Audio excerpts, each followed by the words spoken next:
Iran's Foreign Minister Abbas Araghchi has said that the U.S. crossed a red line and that the Iranians have to respond. Meanwhile, Israel's Prime Minister Benjamin Netanyahu hailed President Trump, saying his decision to strike Iran will change history. What's next for these two sworn enemy nations? Joining me now is Vali Nasser, the foremost expert on Iran and a professor at Johns Hopkins School of Advanced International Studies, and Nadav Eyal, a columnist at the Israeli newspaper Yediot and a senior scholar at Columbia University. Vali, let me ask you, you have potentially the answer to the question everyone is wondering, because you have such deep knowledge about Iran's decision-making process. How do you think Iran is thinking about their options right now, and what is the most likely scenario? I mean, first of all, this didn't come as a surprise to them. After the initial Israeli attacks, they have had time to think about what might happen if the United States or Israel targeted and killed the supreme leader and/or targeted the nuclear sites. So I think they probably thought this through. I don't see a scenario in which they would not respond, because that would mean accepting unconditional surrender, as President Trump had said it, and that it would mean accepting defeat. No regime, no government would survive that in Iran in the long term. And I think they would look to find a way in which they would push back against the assumption President Trump might have that this was a one-off, this is a clean attack, and after that he can just go to the negotiating table. I think the aim is to show that Iran is still standing and it's resilient, and they might decide to attack Israel rather than the U.S., but I think an attack will be coming. And do you think that is part of, at this point, just a kind of instinctive desire to respond and to show that they will not take this lying down? Or would it be an attack to reestablish some kind of deterrence, to show that they can do what and then they would be willing to negotiate? In other words, is the attack part of a larger strategy which might get them back to the negotiation? Or are we now in a kind of low-grade war with Iran? I don't think they would look at diplomatic negotiations as really conclusive. I think they think that President Trump at every turn has double-crossed them. I don't think there's any trust that a negotiation would bring resolution. I think they want to show that they're still standing, also to their own population. But I do think they need to establish certain degree of deterrence and then prepare themselves for a longer war of attrition with both Israel and the United States.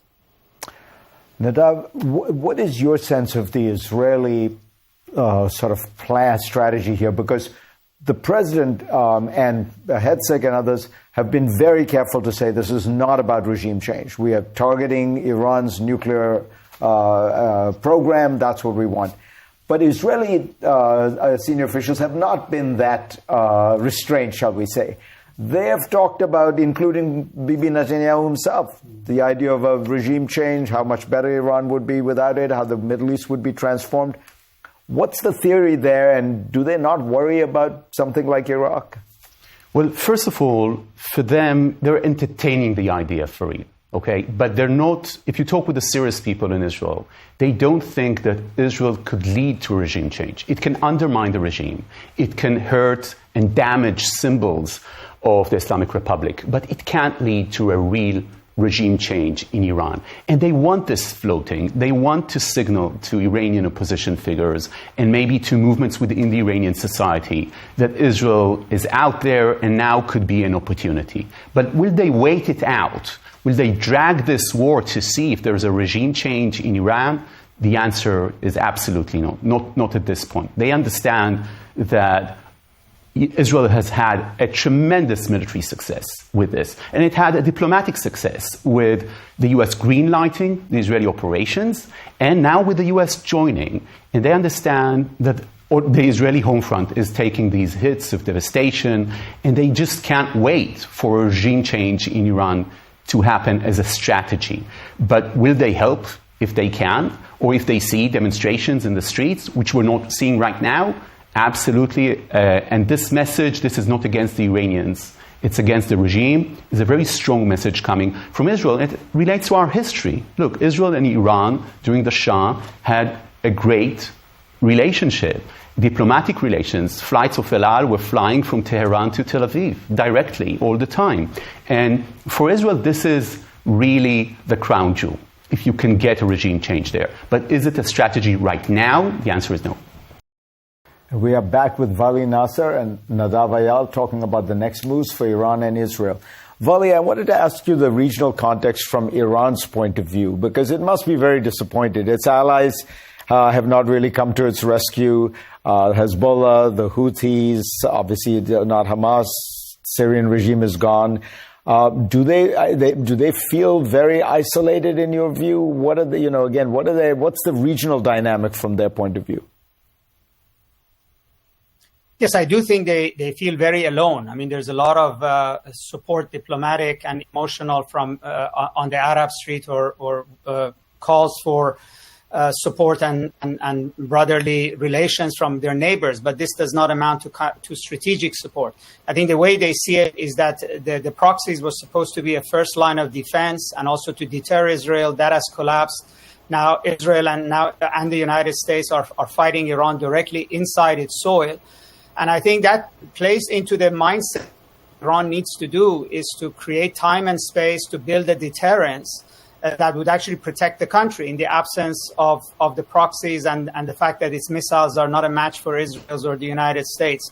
So it gets them into a mindset that actually perhaps they do need nuclear capability, and the name of the game is to stay in this fight long enough to get there. So the idea of Iran being alone is not necessarily one that would provide a context for us to imagine that they would give up the nuclear program. What do the Israelis think about this issue? It does feel like it's pretty logical that the Iranians might say, look, we're all on our own. What we need now is a real nuclear program. Do Israelis worry about that? I think Israelis right now are basically thrilled at the military success. They didn't expect that. When the cabinet met and it was presented, Fareed, with scenarios as to what's going to happen in Israel, the army said it's going to be between 800 to 4,000 civilians that are going to die during this war. Now, Israel, because of the ballistic missile program of Iran. Right now, we're at 25 people who died, civilians who have died. No one Israeli soldier died in this campaign. Iran, as Vali Nasser just said, doesn't have air defenses. The Israeli Air Force is basically flying free over Iran. And take a look at what these B-2 did.